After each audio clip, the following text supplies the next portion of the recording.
We're going to do murder by midnight. Okay, let's start. Dick Piston, I need you. Lady Luck, you could set your watch by her.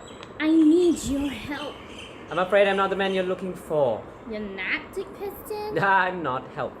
But you are a hotel detective. For 9 more minutes I am, but there's not going to be a 10. But you have to help me. I'm the victim of a crime. For 8 more minutes I will, but that's all the time we've got. Would that be enough? What? It depends on your crime. What's yours? I think they call it murder. No. And you say you're the victim? Yes, it happened just now, up in my hotel room. You know what murder is, right? It's the one where somebody kills someone, right? That's the one. Yay! Oh boy. Alright, I'm going to take your case. I'm also going to set an egg timer. When this goes off, no matter what, case dismissed. Is that understood? Mr. Piston, I can't tell you how grateful I am for this. Now if you take a seat, I'll have to make a phone call. But aren't you going to rush up to my room and examine the scene of the crime? Ordinarily I would, but we don't have that kind of time. Hello, front desk. Yes, it's me, Dick Piston, hotel detective. Put me through to the kitchen, please. What are you doing? Ordering room service. Would that speed up the investigation? Not at all. Why are you doing it? Because no man in his right mind would ever be alone with a woman in a towel without at least a bottle of champagne and half an order of oysters on the way. Yes, I'll have the honeymoon special. Send it to my office pronto. And a box of condoms, please. Thank you, Mr. Piston. How can I ever repay you? Well, there's a box of condoms coming. Mr. Piston, I'm a married woman. Then you can never repay me. And how did you know this was a honeymoon? Just tell me about your murder and I'll get it over with. Well, I was up in my room taking a shower before dinner. And the murder took place in the bathroom. No, it was in the bedroom. After your shower. No, during. So you were shot in the shower by someone in the bedroom. What makes you think I'm shot? Well, what makes you think you were murdered? Oh, I was a murderer. But you said you were. I said I was the victim of a crime. And the crime was murder. Oh, well done, Mr. Piston. So if the crime was murder and you're the victim, why are you here? Well, I had to report it, didn't I? He was my husband after all. I was the killer. No, the killer. The victim, the murder victim was your husband. Yes, he was shot in a room. In the head. On the bed. So you're the victim by marriage. And this was supposed to be a honeymoon. I see. And is that how you were dressed when you discovered the body?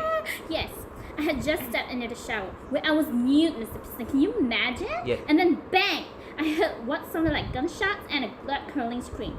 Naturally, I finished my shower, put on some makeup, and reached into the bed right away to see what was the matter. That's when I found him, dead, on the bed, with a slug in his head. Right, and were there any signs of forced entry? Well, he'd been dropping hints all weekend, so I was hoping this is a honeymoon after all. No, I meant into the room. Oh, no. Yes. Everything seemed perfectly normal. Room service. Well, normally this is the point in which I would rush up to your room to investigate the body, but we haven't got the time for that. So let's cut to the chase. There's your killer. Oh! Oh my, but how can you possibly know that? And there's no time to explain. No, wait, there's 4 minutes. Allow me to explain. If there were no signs of forced entry, then your husband must have let the killer into the room himself, which means that the murderer must have been someone your husband knew personally or was expecting shortly. A bellhop, for example. Why would he be expecting a bellhop? Well, since no man in his right mind would ever be alone with a woman in a towel, without at least a bottle of champagne and half an order of oysters on the way, and your husband knew that you were about to enter the room, we know that your husband must have ordered something from room service. It makes perfect sense. And as you've just witnessed, the service in this hotel room is incredibly prompt. Yes, I'm impressed. We ought to make sure and leave him evicted. So, your husband's order must have arrived in the room while you were still in the shower. Yet, you have not eaten. Because there wasn't any food. Exactly, and if there were no edibles in evidence, it can only mean that whoever brought the food removed it immediately after the murder to conceal the fact that the killer came from the kitchen. I don't know why I didn't see it before. Which means your husband had to have been murdered by the night shift bellhop who gained access to your room under the pretense of delivering a romantic appetizer, which you never got a chance to enjoy because after murdering your husband in cold blood and not wanting to leave any evidence that the killer was a member of the hotel staff, he removed the telltale oysters and champagne from the scene.